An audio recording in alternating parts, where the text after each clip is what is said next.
Hello hi అండి, welcome back our channel అండి. ఈరోజు అయితే ఒక మంచి దోశ అయితే మనం ప్రిపరేషన్ చేసుకుందాం.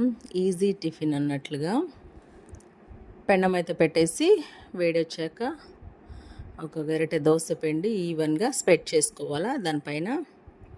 నేనైతే ఈరోజు ఇలా సింపుల్గా చేయాలనిపించింది. మార్నింగ్ టైంలో మా చిన్నోడు స్కూల్కి వెళ్తున్నాడు కదా, క్యారెట్ తురుము అయితే అందులో వేసేస్తున్నాను. ఒక స్పూన్ క్యారెట్, అలాగే చిన్న చిన్న ముక్కలుగా తరిగి పెట్టుకున్నటువంటి ఆనియన్ కూడా వేసేస్తున్నాను నేను.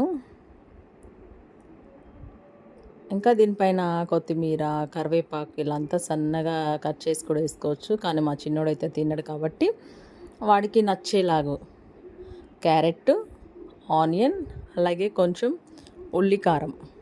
ఉల్లిపాయలతో కారం అన్నమాట. దానిపైన ఆ దోశ పైన అంతా ఈవెన్గా స్ప్రెడ్ చేస్తున్నాను. మంచిగా ఒక 2 స్పూన్ అయితే వేసాను నేను దాని మీద. దానికి దోశకు సరిపడినంత వేసేసుకొని మంచిగా ఈవెన్గా ఆయిల్ వేసేసుకొని ఎర్రగా కాల్చుకుంటే ఇంకా ఎలాంటి చట్నీ కూడా అవసరం ఉండదు పిల్లలకి. అలా రోల్ చేసుకొని తినేసి ఫాస్ట్గా స్కూల్కి వెళ్ళిపోతారు. మనకు కూడా ఒక పని అయిపోతుంది. ఇలాంటి ఈజీ దోశ మీరైతే మీ ఇంట్లో పిల్లలకి ఎంతమంది చేసిస్తారు వాళ్ళకు నచ్చినట్లుగా ఒకసారి నాకు కామెంట్లో అయితే చెప్పండి.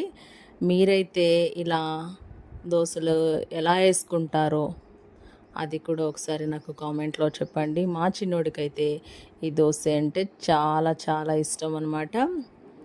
Like and share, subscribe. ఇలా అయితే సూపర్గా వచ్చింది దోశ అయితే చూడండి, ఒక్కసారి చూసేసేయండి.